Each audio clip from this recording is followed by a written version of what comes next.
Hi there, Malcolm here with my 203rd Booktube video with... Hey, Sabrina here, the other half. And today we are going to have a general discussion, chit-chat about... The Kaiju Preservation Society by John Scalzi. Glad you said that, because I cannot say his surname. Scalzi. I know, brain doesn't like it. You do extra bits, which is weird. I know, I feel like it should have extra. It's a Z, it throws me.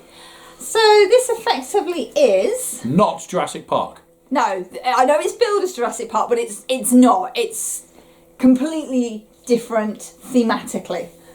You know, the closest thing you can have is we have a park with bloody big animals in it, and that's probably the closest. Well, it's not even a park, it's more of a reservation. It's a scientific research centre, It's a scientific research centre. I'll just give you a bit of context. I read this at the beginning of last year.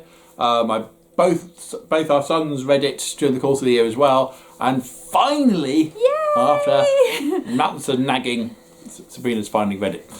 And oh my god, I should have read this a lot earlier. Sorry, my bad. Totally. So I have already done a video for this, so I'll link that to below. But so I've got to try and remember what I thought about it. So what's the synopsis of this for anyone who's looking at that in the bookshop? How would you sell this?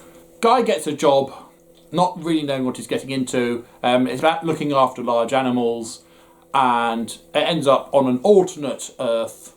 They go through a portal, and the large animals happen to be Kaiju, which are sort of Godzilla-sized creatures. Now the picture or the silhouette is some sort of dinosaur type thing, but that's not really... It's not really what they are. They are alien, almost, aren't they? In how they behave, how they look, their biology, yeah. you know, their whole... They are alien. Yeah. Well, they are Earthican though, because... Yeah. Earthican, love it. Yeah, because they have evolved on this alternative Earth. And there's a lot being thought about their biochemistry, about their... Sort of their reproductive and their social status and everything with and each their biochemistry. other. Yeah, and it all makes scientific sense within within the story, yeah. Yeah, it does. Honestly, it does. Honestly. I basically follow this guy who takes up this job, and you know, we've got to feed them, we've got to get these two to mate, we've got to go and do these things like you do with big wild animals, like, you know. Yeah. You see these documentaries. You think behind the scenes of Chester Zoo in the UK, people. It's kind of like a mini behind the scenes documentary of this research slash ecological facility, isn't it? Or even, you know, going out for the lions on the savannah, you know, they're helicopters and they're flying over and they shoot a dart at the creature to go and sex it or whatever. Find out what's going on with it, you know. Literally, that's a very cool scene as well. But, you know, these things are literally the size of mountains and can fly. Yeah, and we are obviously small. And what I remember from this particularly is the quantity of screaming and running away. Yes, there was a lot of that, because everything in this environment effectively will kill you if you're stupid. Because these things have fleas. Yes. And the fleas are about... They're big. About the size of it. They're big. And so anything's fair game, isn't it? Literally. There's a great scene. Again, there's going to be probably spoilers in this, but there is a great scene where they have to show around a billionaire arsehole. Oh, God. And he takes him down onto the ground floor in a suit and everything. Yeah. And he's had the whole experience himself, which is great fun.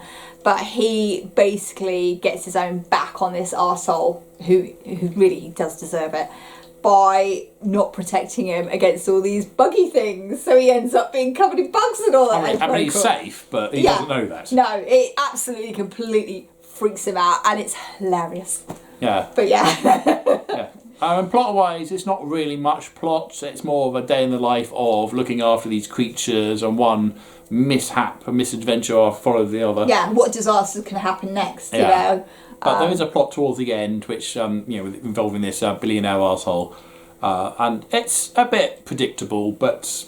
It's what this book needs, really. Yeah. It is a light, fluffy read. I mean, it would make a cracking TV series. It really would. Oh, yeah. You could just build up so much from the characters interacting, and like you say, going off on, right, well, we need to go and find out how the pregnancy is going on with this kaiju, or that kaiju's in the wrong place and really needs moving. Well, how are we going to do that? We're going to spray some pheromones and get them to chase our helicopter. Yeah, I mean, It's insane what they do, but it's fun insane. I mean, certainly, you know, things like the Big Cats of Africa, where you have the ongoing series of they do that, and it's like, well, the big cats again with their cubs, and the big cats again with their cubs. I mean, but you could do it with the kaiju. We could do it with the kaiju. Absolutely. I mean, it's the same. It's a fun premise, isn't it? It'd be so good. I'm going to talk about the acknowledgements at the end, because this was written during COVID. Yes. And John was he was working on this big, dark, heavy book, and he couldn't do it. This book just would not happen, wasn't it? Yeah. And then didn't he lose his work or something as well? Possibly. And it's just one thing after another, and he's like, I've got to get a book out. I'm contracted to get a book out, and he's like, I haven't got the book. It's just not happened for whatever reason. So he just randomly wrote this and said, right, you got this instead. Yeah. Tough. So he describes it as like a pop song book, and I think it's probably the best way to describe it. It is a pick me up. You know, if you're feeling down, this is a book I would recommend to read. It really, I mean, I read it in an afternoon, didn't I? Yeah, it's only like 264 pages long. It's literally a page turner. That's quite thin. You know, like we say, it's not heavy on the plot or anything. It is a fun ride. But if you want a pickup, or if you want something easy to read, this is perfect. This is a palate cleanser between two really heavy depressing books. Yeah. Or if you're just looking at the state of the world outside, which clearly John was at this point, looking at the state of lockdown and COVID, and decided, I want to write something fun. That is what this book is. It is a fun, laugh out loud fun. Yeah, absolutely. Oh my God, yeah. Yes, definitely laughing out loud. I'm glad I wasn't reading this in public transport. Let's just put it like that. That's the best place to read it. Yeah, get the looks. I've had those looks. People move away from me on the bus. Actually, read it on public transport. So it's one of those fluffy books, and we need those fluffy books alongside the heavy books. So I would recommend it because it is fun. You know, there's a lot to get out of it. There's a lot of enjoyment, and this could be like a little mini series. I would be very happy to go back to this world. I certainly want more. Yeah. Absolutely. So John, if you're watching, could we have some more, please? That'd be great. Little short stories, perfect. So Kaiju Preservation Society, 5-star, absolutely, 100%, 5 stars. Yeah, booktastic. I think I said booktastic back in January last year.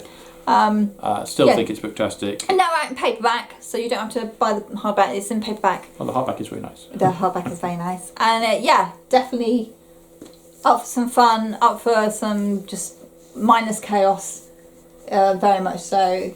I mean, anyone on my channel who reads the St. Mary's Chronicles, very much the same vibes. Yeah. Very much the same vibes. That needs a TV series as well. Highly recommend it. Yeah. So, have you read Kaiju? Have you read anything else by John Scalzi? I've just finished Starter Villain, which I really enjoyed. So I've only read 2 Scalzi books now, and they're both really good. He might be a new author on the shelves. Yeah, a new auto-buy sort of thing. Yeah. So let me know, comments down below please, but as usual, if nothing nice to say, then please keep it to yourself. Thank you, and until next time, bye. See you later. There you go. I did push record. Yes, I did. Oh God, thank God.